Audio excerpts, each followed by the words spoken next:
Assalamualaikum warahmatullahi wabarakatuh.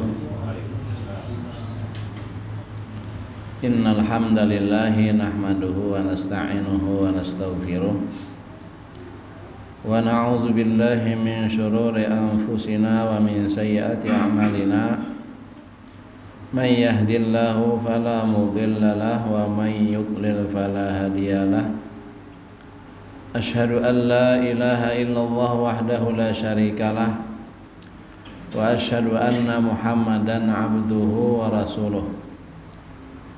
Allahumma salli ala Muhammadi wa ala alihi wa sahbihi wa mawalah, amma ba'd. Faqala ta'ala wa zakkir fa inna zikra tanfa'ul mu'minin wa ma khalaqtul jinna wal insa illa liya'budun. Wa qal wa in ta'uddu ni'matallahi la tuhsuha wa qal la in syakartum la azidannakum wa la in kafartum inna 'adzabi lasyadid. Wa qal wa qalilum min ibadiyasy syakur. Al-Mukarramun, para tokoh agama, tokoh masyarakat, pengurus musalla, pengelola majelis, bapak-bapak saudara sekalian yang kami muliakan dan dirahmati Allah Subhanahu wa taala. Alhamdulillah, selalu kita panjatkan syukur kita kepada Allah Subhanahu wa taala. Hendaklah kita menjadi abadan syakura, hamba yang bersyukur. Abdan syakura, hamba yang bersyukur itu menempati kedudukan yang tinggi di sisi Allah Subhanahu wa taala. Dan dia adalah maqamnya para anbiya war rasul alaihi wassalatu wassalam. Ketika Allah menyebut Nabi Nuh, ya, yang Nabi sebut dengan innahu kana abadan syakura. Sesungguhnya dia Nuh itu merupakan hamba yang bersyukur. Nabi kita Muhammad sallallahu alaihi wasallam begitu kuatnya dalam hal ibadah infiradi. Ibadah secara pribadi, terutama qiyamul lail. Nabi kita mencontohkan dan menyarankan kalau dalam hal berjamaah hendaklah yang ringan-ringan saja, memahami kondisi jamaahnya yang ada di belakang.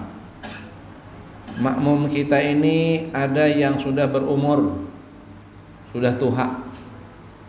Napa gerang tuha tuh? Hadang isu dia supaya tuha kan aja tahu tak?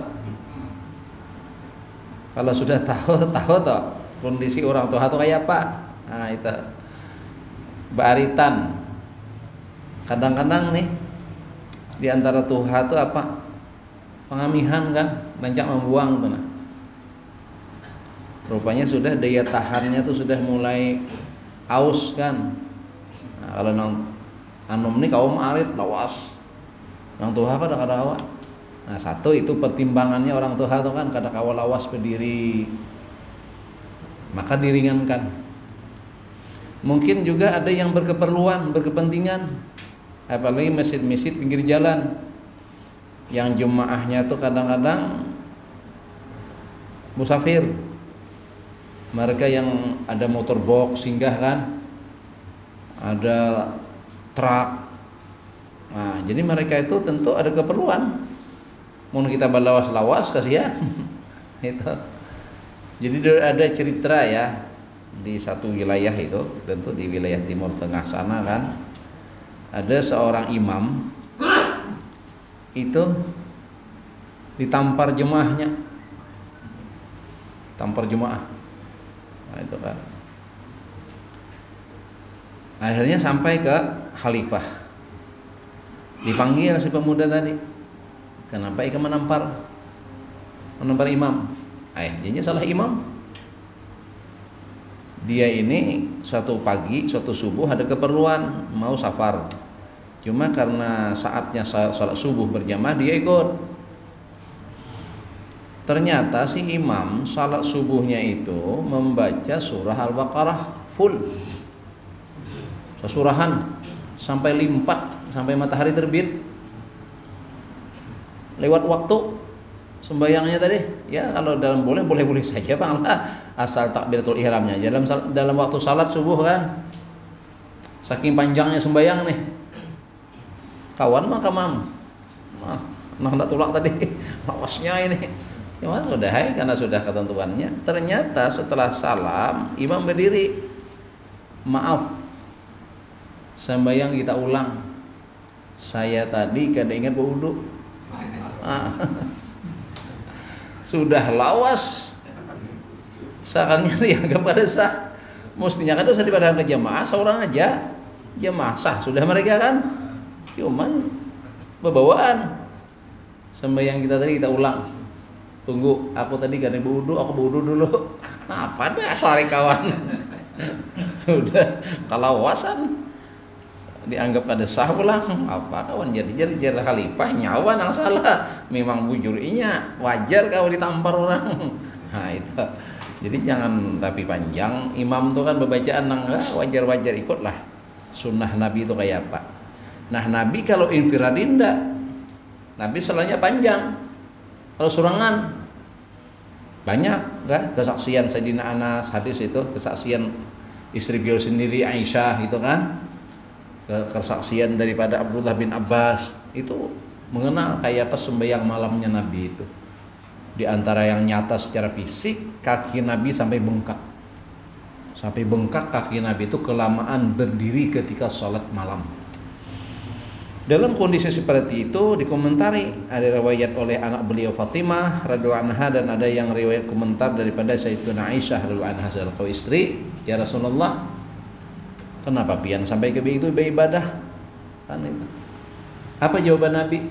Aku ingin menjadi hamba yang bersyukur.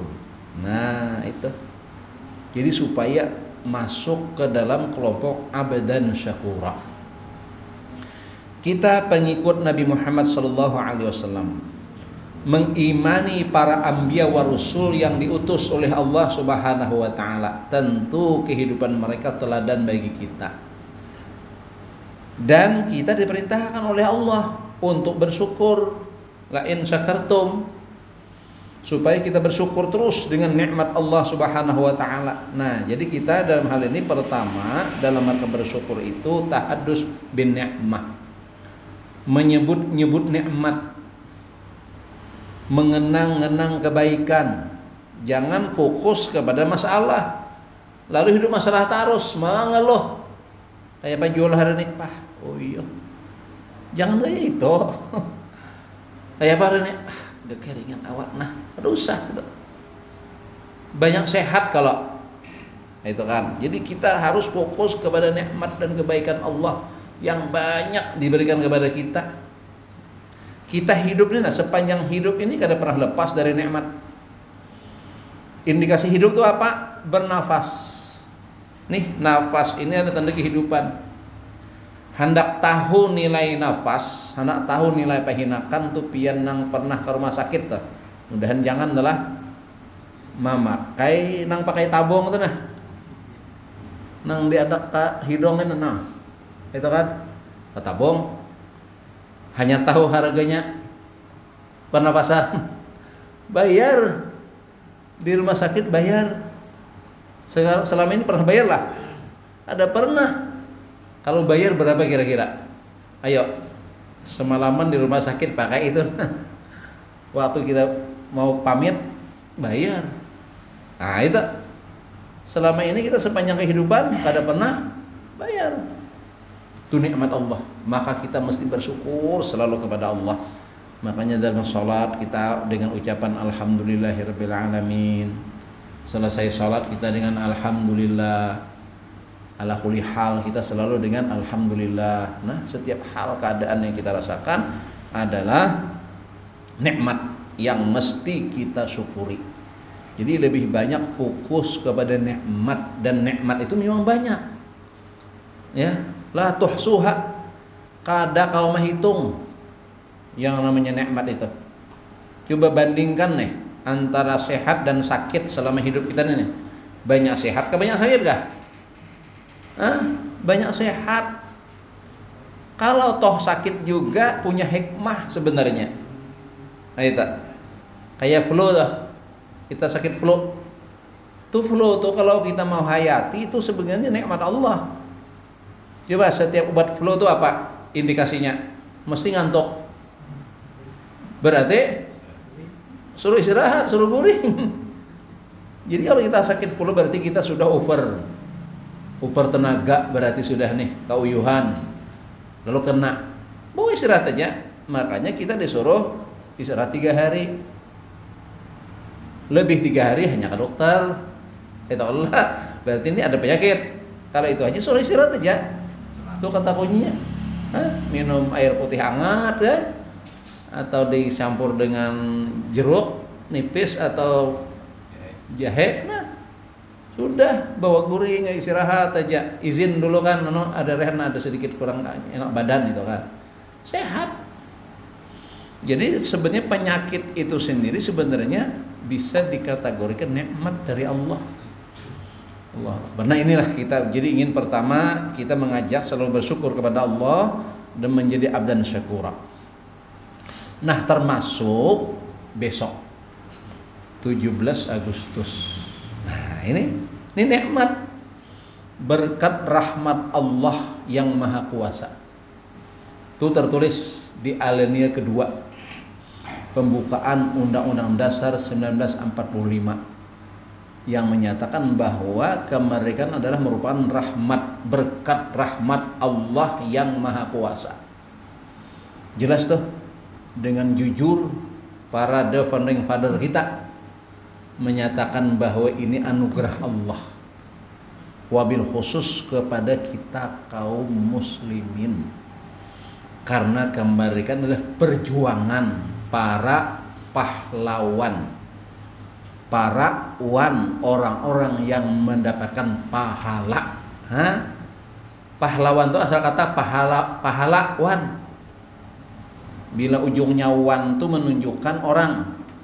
Dermawan, orang yang penderma.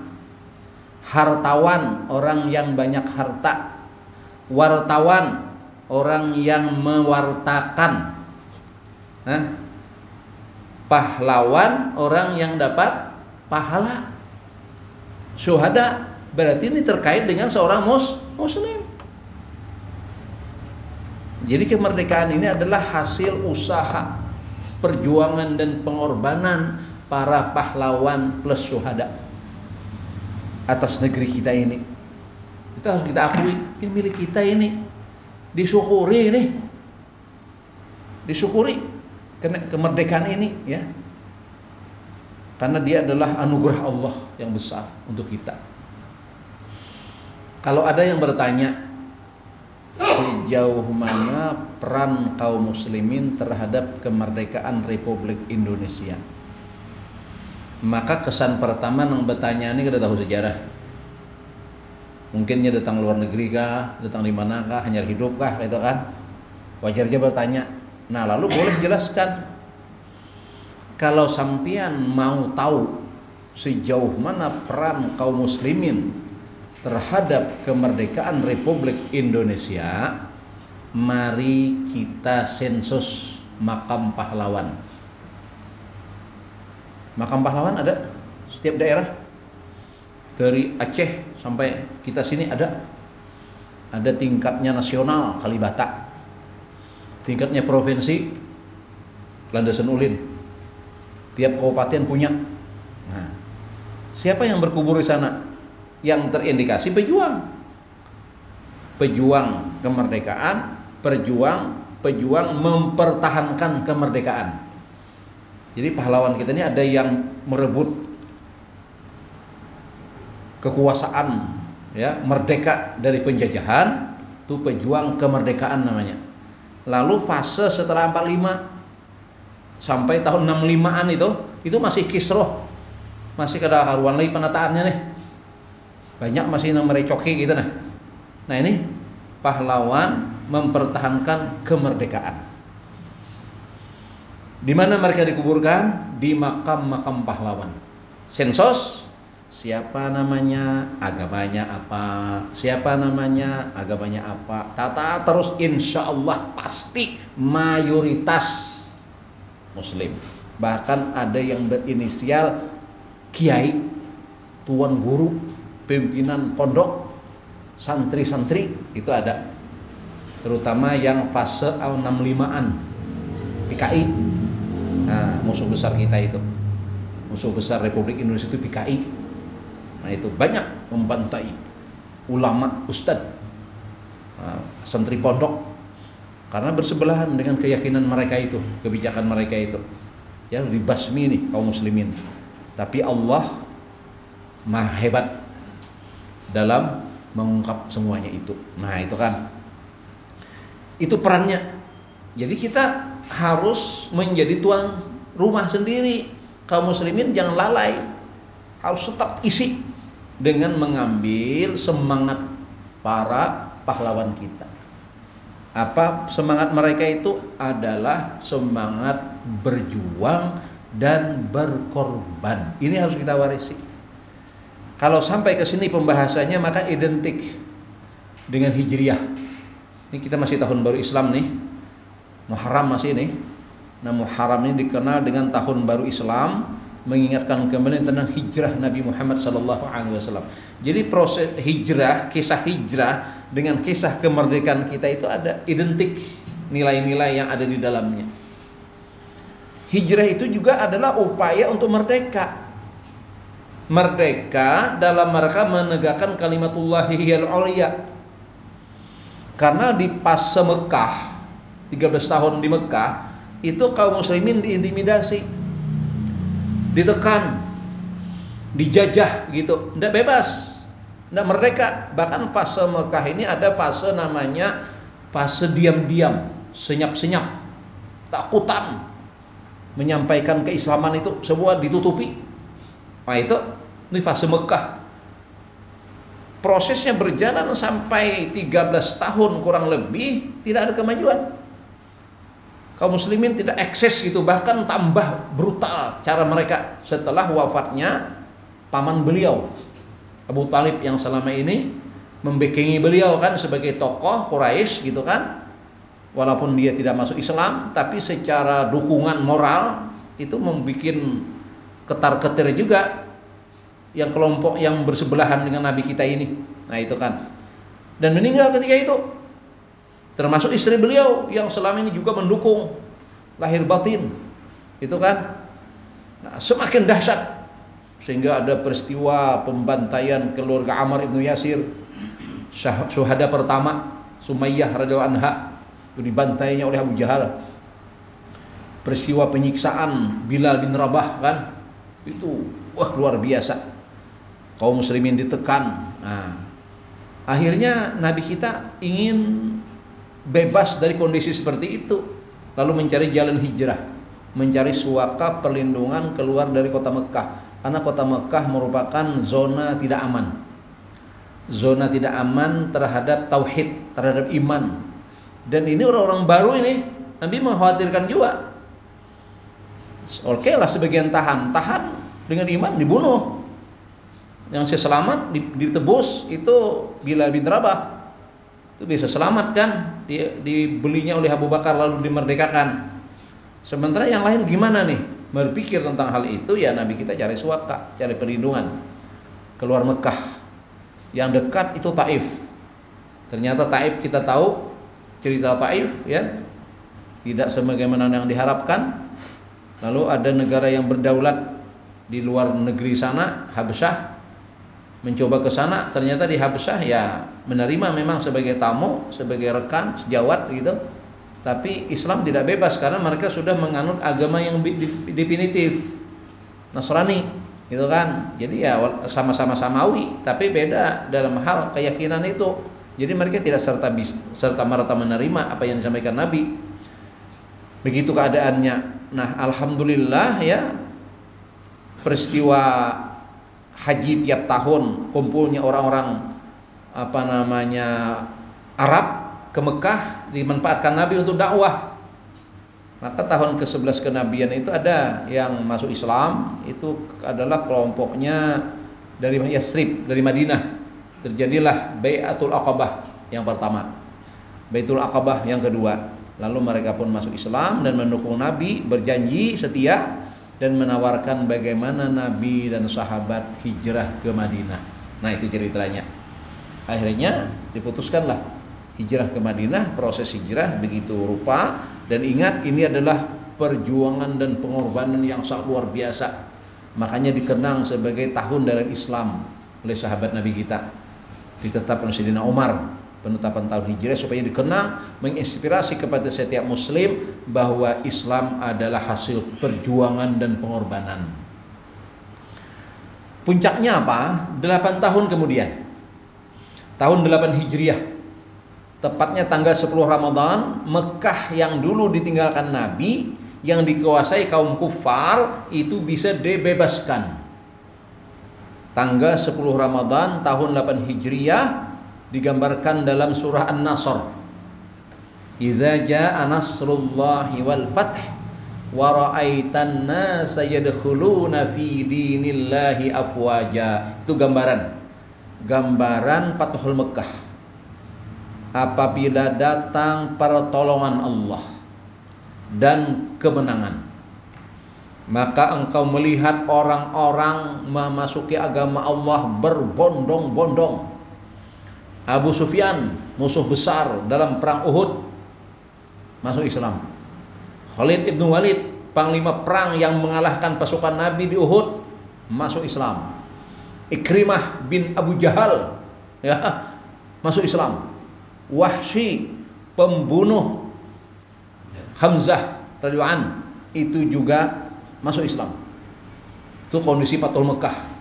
Mekah kembali terbebas dari kekufuran, kesyirikan, berhala-berhala diruntuhkan, sehingga Mekah dikuasai menjadi tanah haram sampai hari ini. Tahun berapa? Tahun 8 Hijriyah. 13 tahun di Mekah tidak ada apa-apanya.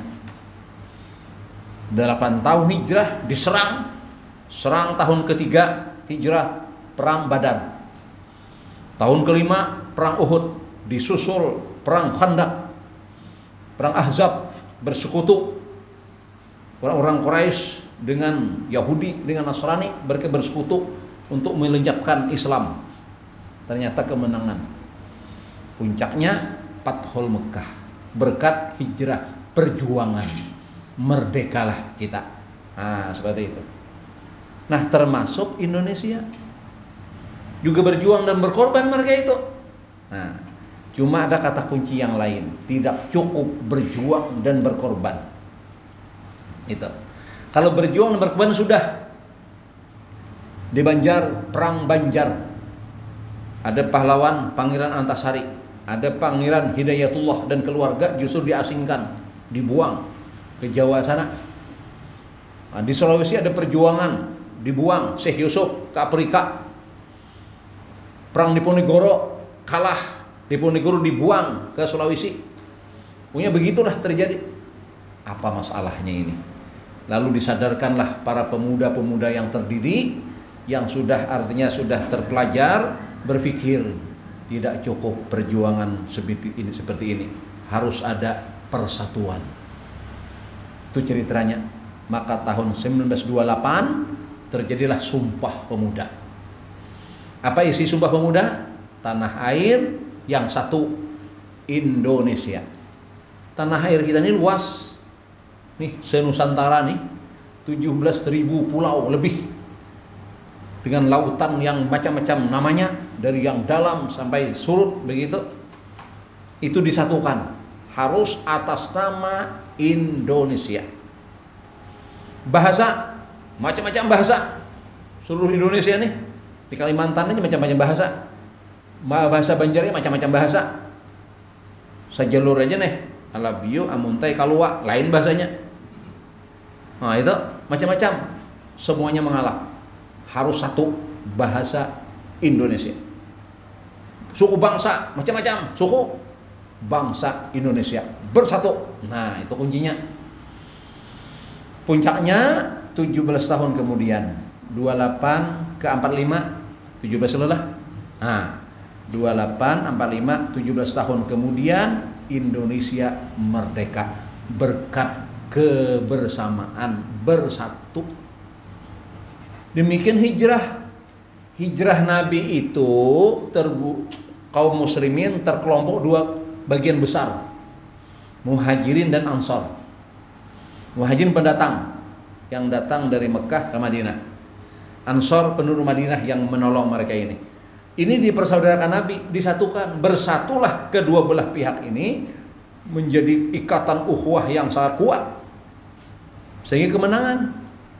Nah, ini kata kuncinya kita sekarang. Nah, kita kaum muslimin khususnya bangsa Indonesia juga umumnya, kita dari berbagai macam hal ini kembalikan ke ini ya, kepada cara orang dahulu dalam rangka kemajuan. Semuanya punya mental pejuang ya, dan siap berkorban dalam hal apa saja.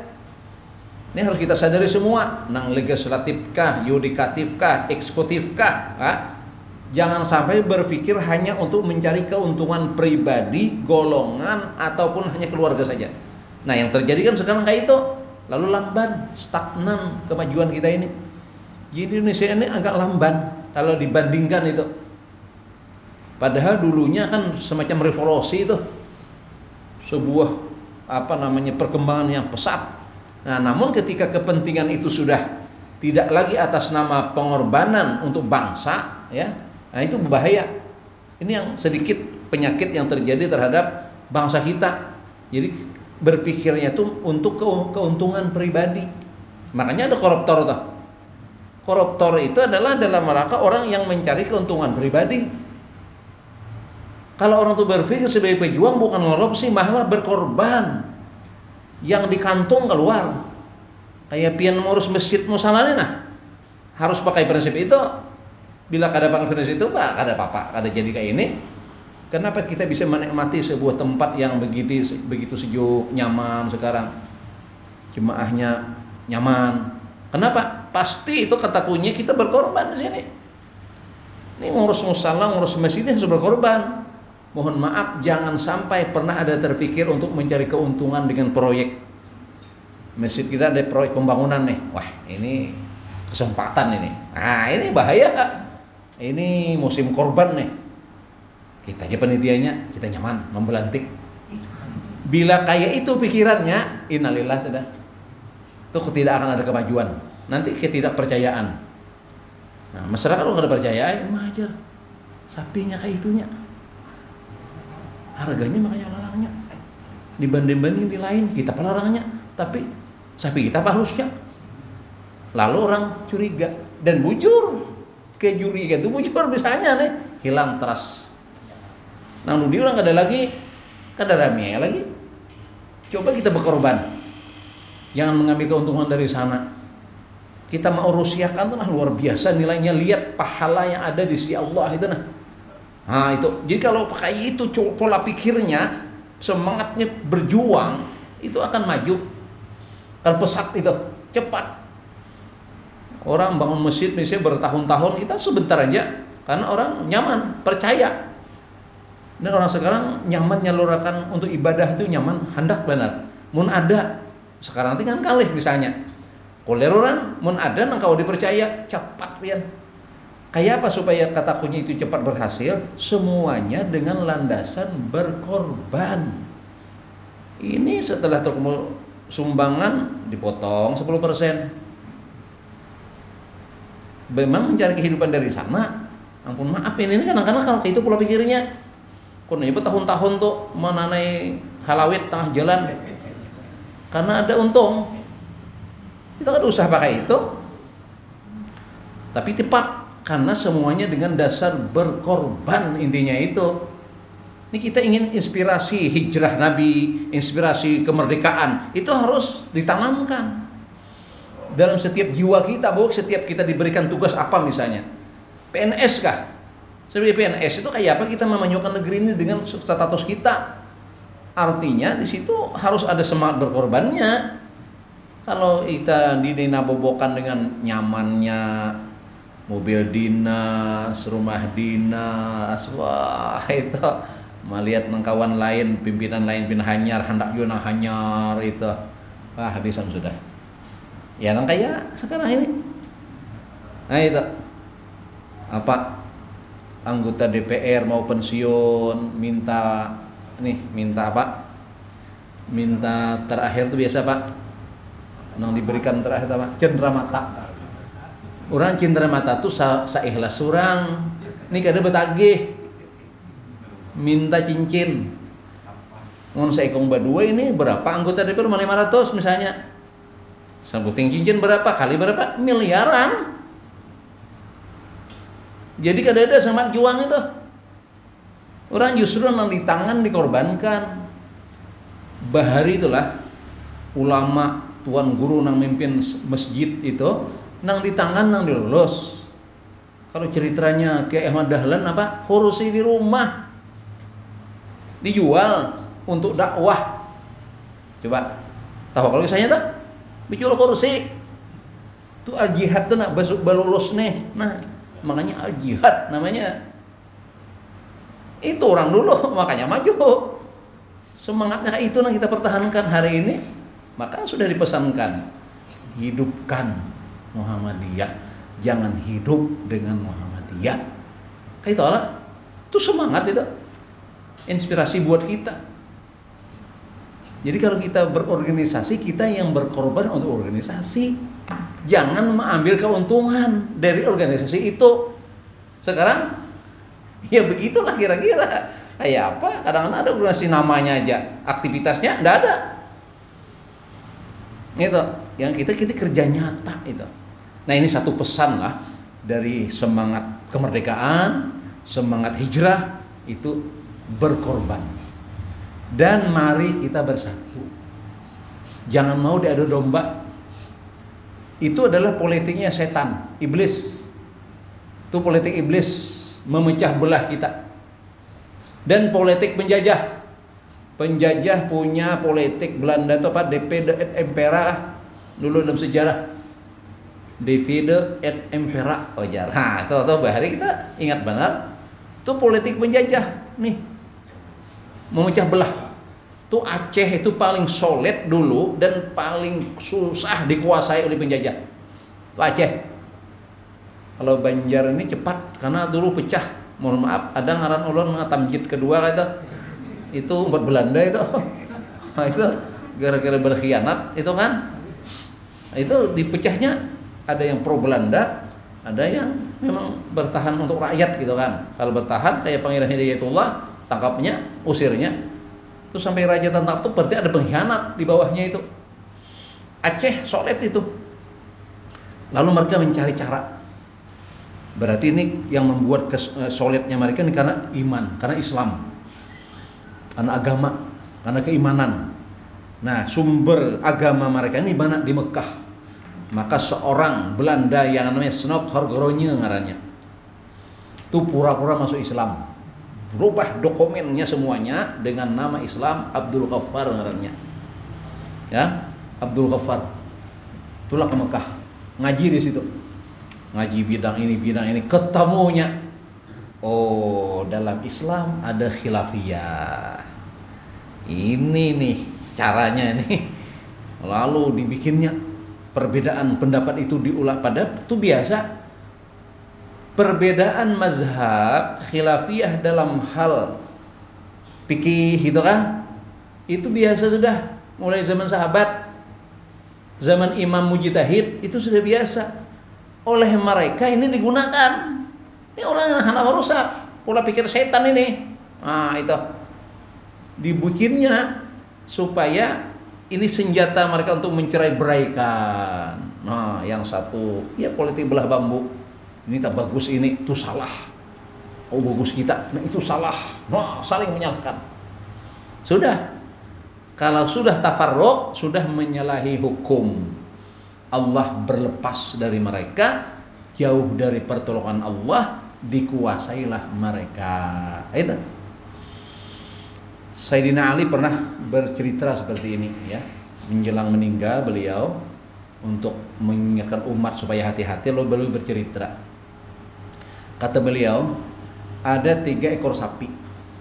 Sapi artinya sama nih, bersaudara lagi, tapi kebetulan beda warna. Satu hitam, satu putih, satu kuning. Nah itu. Jadi tiga warna nih. Akurnya mereka bagus ya. Sama-sama sapi. Makanan sama kan?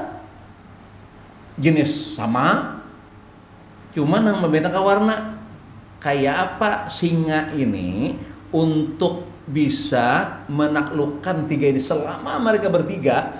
Pian kalau melihat di flora fauna itu, kalau kerbau itu kelompok itu kada kawa, singa tuh dihamburnya dulu, nang terpisah tuh nanti ditangkapnya, kayak itu memang kayak itu. Nah jadi kayak apa jar harimau nih untuk bisa menaklukkan mereka ini selama mereka bertiga kada kawa. Lalu diprovokasinya, didatanginya si putih lawan si hirang, dibisikinya. Nah, ceritanya tuh, ini beliau mengkiaskan kisah begitu. Jadi dibisikinya nama dua nih, hei putih hitam, ikam ini ideal. Memang namanya pasangan tuh hitam putih. Rusak warnamu nih, tuh dapatnya nang kuning tuh. Ikam harus jauhinya. Bila ikam jauh pada inya, ikam bagus. Nah, mantap. Nah itu. Akhirnya berjauh kada dikawinin nang kuning. Seorangan terkamnya nang kuning tadi. Selesai. Saya kawan sudah takluk. Kada sadar yang nomor 2 nih. Dipisingi si putih pulang. Hei putih, warnamu mantap, mengkilap, bagus. Rusak daripada si hirang tuh. Jauhi hirang tuh. Nah, jauhinya terkamnya si hirang. Untuk berikutnya nyamain lagi nang putih dihabiskan. Begitulah kalian, kata Ali, hati-hati. Sebenarnya warna itu malah bagus, warna-warni itu. Tapi kalau kita lihat fokus ke sana jadi masalah. Kita lihat kesamaan kita nih apa? Itu yang harus kita lihat. Sama-sama sapi, sama-sama makan rumput. Kenapa justru unsur warna yang jadi masalah? Nah itu berarti itu setan itu. Itu musuh. Itu musuh memang begitu caranya menghancur kita. Nah kita hati-hati zaman sekarang. Republik kita mau dicoba sekarang ini. Jadi Islam di kelompok-kelompokan. Islam Nusantara, Islam Arab. Di mana itu? Itu peristilahan dari setan sebenarnya. Cuma ya setannya manusia dan manusia yang mereka sengaja untuk memecah belah kita. Nah, coba pian lihat di YouTube itu. Maka YouTube ini pulang sarananya meracuni kita, hati-hati. Bagus saja teknologi, tapi kita harus dewasa melihatnya tuh. Ceramah ustaz ini di Sapanggal diambilnya. Ceramah ustaz ini Sapanggal diambilnya, dikumpulkan jadi satu seakan-akan bakalahi. Bisa kalau tak? Hah? Mohon maaf aja. Itu kada bagus itu sengaja. Sementara kalau kita harus mengaji itu harus sempurna, mulai pengantar sampai penutup tuntas. Ini kada dipotongnya sekilasnya. Kalau sepotong-sepotong itu kada sempurna pemahaman. Diulahnya kayak itu. Mohon maaf aja kalau sudah berisnial ustaz, apalagi dengan penguasaan Qur'annya, tafsirnya, itu pasti harap sudah alumni pondok ini misalnya. Ya kalau toh ada perbedaan sekali lagi itu biasa itu kan. Nah lalu mereka benturkan. Nah yang gawian membenturkan ini setan dan penjajah. Itu waspadai. Ya sengajanya kita dibikinnya seperti itu. Akhirnya kita lemah. Sementara kan filosofi seorang bari apa? Bersatu kita teguh, bercerai kita itu berlaku apa sampai hari ini. Jangan tayak bahasa kita tuh. Itu kada berubah itu. Ya, kada berubah filosofis itu. Bila kita bersatu, teguh. Bila kita bercerai, runtuh. Itu sudah menjadi ketetapan dan kada akan berubah kaidah itu. Itu kan seperti sapu itu, kalau sebilah-sebilah mana bisa dia membersihkan satu hal kekotoran. Tapi kalau bersatu, wah itu apa aja bisa dilibas. Nah ini pentingnya sekarang ini kita hati-hati ya. Jadi kalau sudah kepada ranah adu domba kita harus waspadai. Sementara kita sudah selama ini ba'akuran, ada masalah sebenarnya.